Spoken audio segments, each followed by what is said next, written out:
Over the years since Dead by Daylight's release in 2016, BHVR has continuously pumped out new content and released 27 killers to their game. Through all that time, one killer has been left completely in the dust as a relic to Dead by Daylight's old design philosophy. As you might have guessed, that killer is the Shape, or best known as Myers, and in this video, I'll be covering why his design is outdated, why his outdated design is a problem, and what can be done to fix it to bring Myers more in line with the modern killer design of Dead by Daylight. Before we get started, I have chapters enabled on this video for each problem his kit faces, along with my solutions in the second half of this video, so feel free to skip ahead to any segment that interests you the most. So, let's get started with his main problems. Myers was introduced back in October 25th of 2016, and since that time his power hasn't changed much at all. As it stands, Myers has the worst early game out of any killer in the game as it begins in Tier 1 and has 4.2 meters per second movement speed with no options for mobility, making him the slowest killer in the game. This issue is compounded by the fact that he must stalk to even be able to chase as a regular killer with a normal lunge and normal movement speed, along with a slightly faster vault. This is time that any other killer in the game could have already spent in the chase, eliminating pallets from the map, or even securing hits and downs. Myers is also the only killer in the game who can permanently lose the ability to use his entire power for the entire trial by using it. This can get Myers out of achieving faster downs in critical moments, if not entirely. His power is also significantly outclassed by other killers who achieve aspects of his power better. Oni is better at snowballing by miles. Ghostface has significantly more baseline versatility and doesn't lose the ability to stalk a survivor, while Wraith and Onryo are better stealth killers, simply because they have great mobility, where Myers is just slowed down instead. Finally, despite having a weak, or arguably the weakest power in the game, his power also features frustrating elements both in using it and playing against it. Losing your power for the entire game can be frustrating, as is having a horrid early game. But on the survivor side of things, it's also frustrating and unfair to be 99 without knowing Tier 3 is ready, especially if Tombstone Piece is in play, as you can permanently be removed from the game early without ever being hooked once. In a game that has evolved so much around him, Myers has been left in the dust with little to no changes to bring him up to speed. His design is inexcusable as survivors have learned to be more efficient with their time and resources, while killers have done his power better in a more fair way, as powers as a whole have moved away from being permanently disabled. So you might be wondering, how can all these problems be fixed without fundamentally changing him? Well, I've pieced together a set of ideas I'd like to propose to address every problem I've brought up while keeping the same concept that some people enjoy playing, and I'll be splitting my ideas up into 3 parts.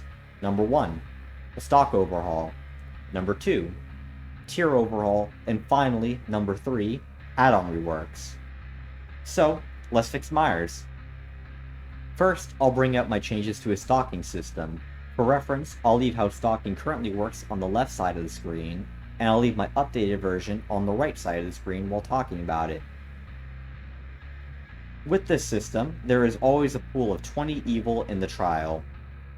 Of the 20, each survivor will initially hold on to 5 evil. To charge evil within, you must stalk 5 points worth of evil. As you stalk a survivor for their evil is evenly redistributed amongst the other 3 teammates. Evil is stalked at a fixed rate of 1 evil per second as opposed to scaling with distance. And once you have charged evil within, a global sound cue is made.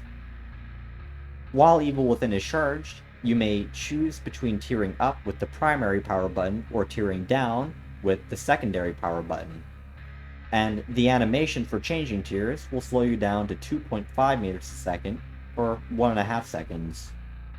With this new stalking system in play, you will never run out of evil, so you'll always be able to use your power, but gaining your power will require you to change targets to encourage interacting with more survivors. Furthermore, the system eliminates 99ing with your power, which makes it more fair for survivors as they'll know when to be careful, while the killer gains more control over when exactly to use their power.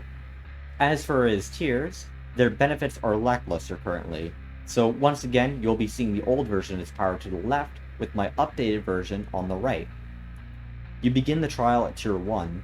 At Tier 1 of Evil Within, you are undetectable, you move at 4.4 meters per second, but you suffer from a reduced lunge of 0.3 seconds.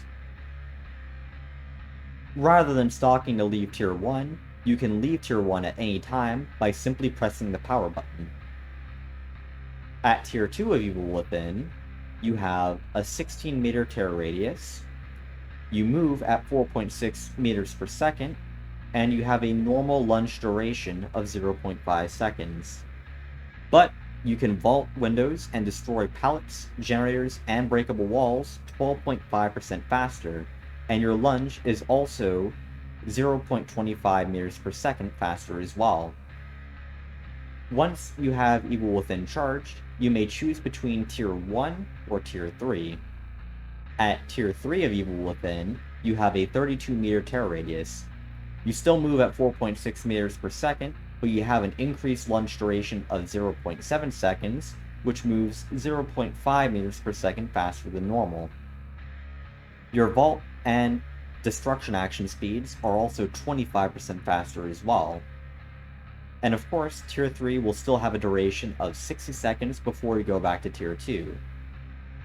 And that concludes the base kit changes, which ideally should bring significantly more versatility to his base kit, bump up his early game pressure by cutting down on the time he'd normally be wasting, and offer more lethality to both Tier 2 and Tier 3 by making him a beefier M1 killer, adding on to him being an unstoppable chaser.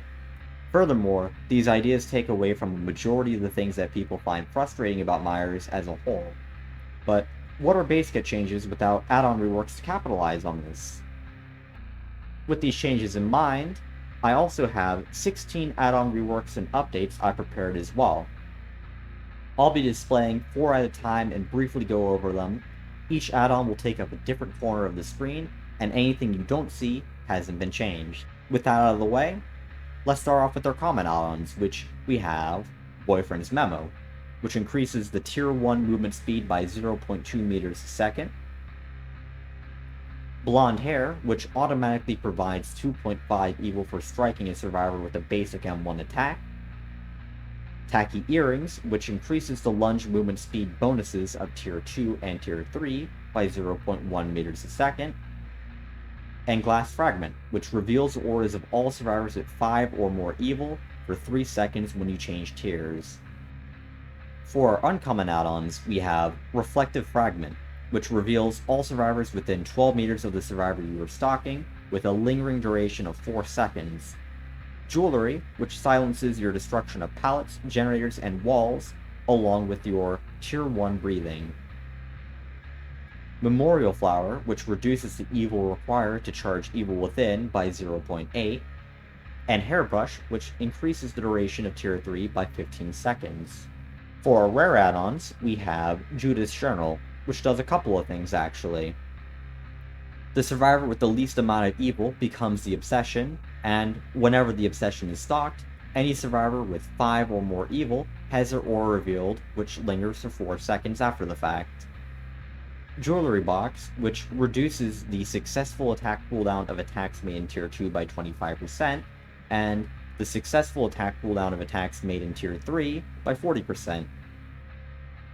Hairbow, which increases the duration at Tier 3 by 25 seconds, and J. Myers Memorial, which reduces the evil required to charge Evil Within by 1.2.